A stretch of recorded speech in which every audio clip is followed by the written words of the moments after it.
ان کا پہلے ہی ریمارکس جو ہے وہ اس بات کی طرف اشارہ کر رہے ہیں کہ فیصلہ کیا آنا ہے. تو اس کے بعد انہوں نے اس کے اوپر جو ہے کیس کے اوپر نوٹس کر کے وفاقی حکومت سے صوبائی حکومت سے جواب وغیرہ طلب کر لیے ہیں, 10 دن کا ٹائم بھی دے دیا ہے. لیکن یہ واضح ہے کہ اگر اس موومنٹ کے تحت کوئی آگے احتجاجی تحریک چلانے کی کوشش کی جائے گی سہیل آفریدی کی طرف سے, تو آئینی عدالت کی طرف سے فیصلہ آ جائے گا کہ جناب آپ تو یہ کرنے کے مجاز ہی نہیں ہیں, اور ان کو پھر ایک قانونی ہرڈل سے روک دیا جائے گا کہ آپ اس کے تحت کوئی تحریک چلا ہی نہیں سکتے. تو یہ ایک جس کو کہہ لیں آپ, میرا خیال ہے اگر ایسا کچھ ہوتا ہے تو شاید صوبائی حکومت بھی کہے گی کہ چلو ٹھیک ہے, ہم یہ تو کہہ سکیں گے اپنے ورکرز کو جا کے کہ دیکھیں ہم تو یہ اس لیے کرنا چاہ رہے تھے, اب ہمیں آئینی عدالت نے منع کر دیا ہے.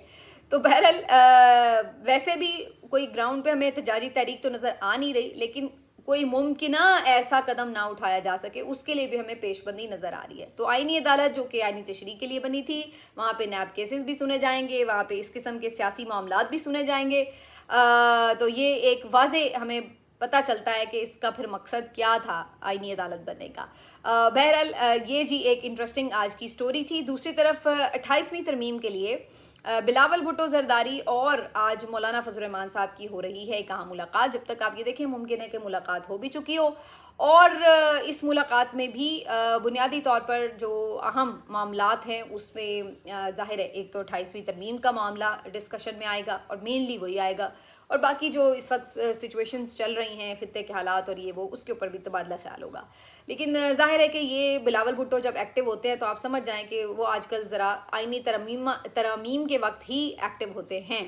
تو مولانا فضل الرحمان صاحب کی یاد بھی آج کل وفاقی حکومت کو صرف اسی وقت آتی ہے جب ان کو کسی ترمیم کی ضرورت ہوتی ہے. حالانکہ اب ان کے پاس نمبرز پورے ہیں, اور اگر مولانا نہ بھی انہیں سپورٹ کریں تب بھی وہ آرام سے ترمیم کر لیں گے, سینٹ میں بھی اور قومی اسمبلی میں بھی نمبرز ان کے پاس پورے ہیں. لیکن وہ پھر بھی سمجھتے ہیں کہ چلو اسی بہانے ذرا مولانا کو بھی تھوڑی سی امپورٹنس دے دی جائے, کبھی نہ کبھی مولانا بھی اسی طرح کام آ جاتے ہیں کسی مشکل وقت میں.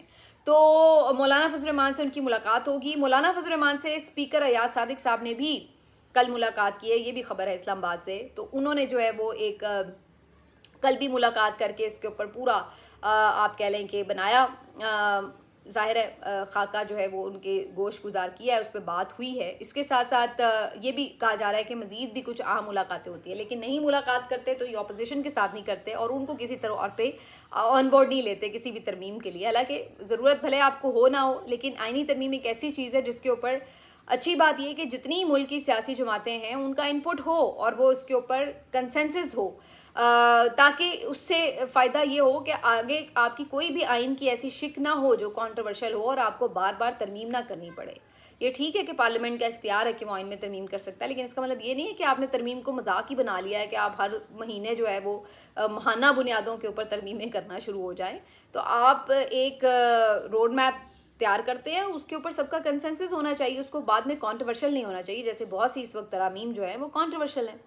تو یہ جو ہے وہ اب ملاقاتوں کا سلسلہ شروع ہو چکا ہے. اور مین وائل پی ٹی آئی جو ہے اس کے اندر خاص طور پر اس وقت ایک بے چینی بڑھ چکی ہے. اس کی وجہ بڑی صاف ہے کہ عمران خان صاحب سے نہ صرف یہ کہ ملاقاتیں بند ہیں, عمران خان صاحب کے کیسز کے اوپر بالکل ایک آپ کہہ لیں کہ بلاکیج ہے, اور اس کے اندر کوئی پیش رفت نہیں ہو رہی, اور جو آگے پیش رفت ہو رہی ہے وہ بھی ایک صرف خوفناک ایلیمنٹ کے طور پر ہی نظر آ رہی ہے کہ اس میں کوشش یہی ہے کہ ان کو لمبا عرصہ جیل میں ہی رکھا جائے. ایسے ہی فیصلے ایکسپیکٹ کیے جا رہے ہیں. پہلے تو پھر بھی کچھ ججز ایسے تھے بیچ میں بیٹھے ہوئے جس سے آپ کو ایک امید ہوتی تھی کہ نہیں فیصلہ انصاف اور قانون کے مطابق ہوگا, لیکن اب آپ کو پتہ ہے کہ جس طرح کی سچویشن ہے 26ویں اور 27ویں ترمیم کے بعد. اور اس کے ساتھ ساتھ جو ایک اہم معاملہ ہے وہ یہ کہ عمران خان صاحب کی صحت, ان کی آنکھ, ان کی اہلیہ کی آنکھ, ان کے معاملات کو لے کر کے بھی کوئی پیش رفت نہیں ہو سکی ہے. اور اب جو برڈن ہے, جو تنقید کا دائرہ ہے, وہ بڑھتے بڑھتے پی ٹی آئی یا ان کے عہدیداران ایم پی ایس سے ہوتا ہوا ظاہر ہے کہ عمران خان صاحب کے مقرر کردہ اپوزیشن لیڈرز پہ بھی آ چکا ہے. اور اب یہ سوال ان سے بھی کیے جا رہے ہیں کہ بھائی آپ کو اپوزیشن لیڈر بنایا, آپ کو عمران خان صاحب نے اختیارات بھی دیے, اتنے فیصلے کرنے کا جو تھا وہ مجاز ٹھہرایا, تو آپ نے جو ہے وہ کیا کر لیا؟ جب سے آپ لوگ آئے ہیں عمران خان صاحب سے ملاقاتیں بند ہیں, آپ نے اس کے اوپر کیا لاحمل دیا؟ بلکہ اب تو بہت سے رپورٹرز یہ خبریں دے رہے ہیں کہ ایون جہاں پہ کہیں احتجاجی تحریک چل رہی تھی یا جہاں پہ کہیں اس میں کوئی موومنٹ میں تیزی آنے کا امکان تھا, وہاں الٹا آپ نے اس کو روکنے کا باعث بنے, آپ اس کی آپ کہہ لیں کہ جو شدت تھی اس کو کم کرنے کا باعث بنے آپ. تو یہ چیزیں تو الٹا ایسا محسوس ہوتا ہے کہ کسی بھی طرح اگر اس کے پیچھے، میں یہ تو نہیں کہتی کہ ان کی کوئی بدنیتی تھی، لیکن اگر اس کے پیچھے کوئی حکمت تھی کہ جی اس سے آپ کوئی فیور لے لیں گے حکومت سے، تو وہ تو ہوتا ہوا کچھ نظر نہیں آیا. تو الٹیمیٹلی بات وہی ہے. عمران خان نے قید ہونے سے پہلے جتنی پیشن گوئیاں کی تھی نا، وہ ساری درست ثابت ہوئی. وہ آپ کو ہم کئی بار بتا چکے ہیں. انہوں نے بتایا تھا کہ ان کو سزائیں ہوں گی، ان کو بتایا تھا کہ گرفتار کیا جائے گا، انہوں نے بتایا تھا کہ پھر بھی الیکشن ان کی پارٹی جیتے گی، جو کچھ بھی ظلم و ستم ہوا، اور سب ویسے ویسے ہوتا چلا گیا. لیکن جیل کے اندر بیٹھ کے بھی عمران خان صاحب نے جو پیشن گوئیاں کی ہیں وہ بھی کتنی درست ثابت ہوئی ہیں. انہوں نے بتایا تھا کہ عدلیہ کو محکوم بنایا جائے گا، اور بنایا گیا. انہوں نے 26ویں ترمیم سے پہلے کس قدر پارٹی کے اوپر یہ پریشر ڈالا تھا، اور اس لیے آپ کو یاد ہوگا کہ اکتوبر کا احتجاج بھی رکھا گیا تھا، کیونکہ انہیں پتا تھا کہ ایک دفعہ یہ ترمیم ہو گئی تو پھر آپ بالکل عدالتوں کو بھول جائیں. اور پھر ویسا ہی ہوا. یہ پی ٹی آئی کی بہت بڑی ناکامی تھی کہ وہ 26ویں ترمیم کو اس وقت روک نہیں سکے، جبکہ اس وقت 2/3 میجورٹی ابھی نہیں تھی اس حکومت کے پاس.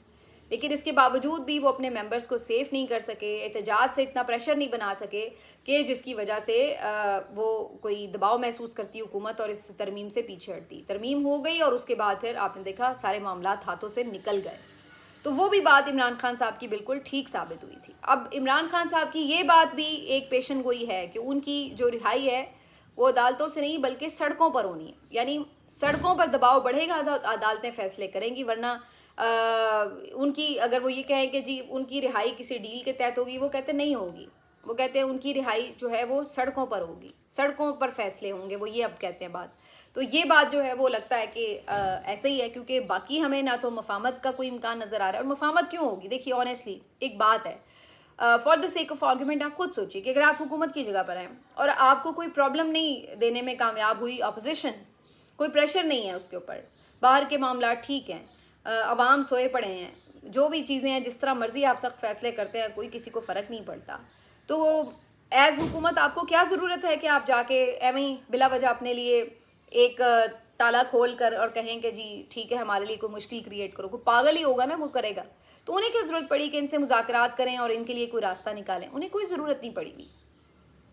یہ ضرورت آپ نے خود کریٹ کرنی ہے، اور وہ اس وقت کریٹ ہوتی ہے جب اپوزیشن جو ہے وہ کوئی ایسی سیاست کرتی ہے کہ جس کی وجہ سے اس کی ضرورت محسوس ہو. تو اس وقت تو کمفرٹیبل پوزیشن میں حکومت، انہیں کیا ضرورت پڑی کہ وہ جا کے اپوزیشن کے ساتھ مذاکرات کریں اور پھر ان کو کوئی تگڑا کریں کہ وہ ان کے لیے آگے کوئی پرابلم بنے.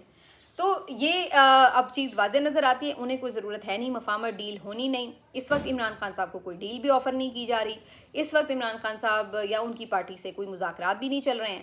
تو اس وقت صرف جو ہے وہ ایک کمزوری ہے جو پی ٹی آئی کی دکھائی دیتی ہے کہ وہ اس وقت خوفزدہ ہے اور وہ کسی بھی طرح احتجاجی تحریک بھی نہیں چلانا چاہتی اور مفاہمت ان سے کوئی کرنا نہیں چاہتا.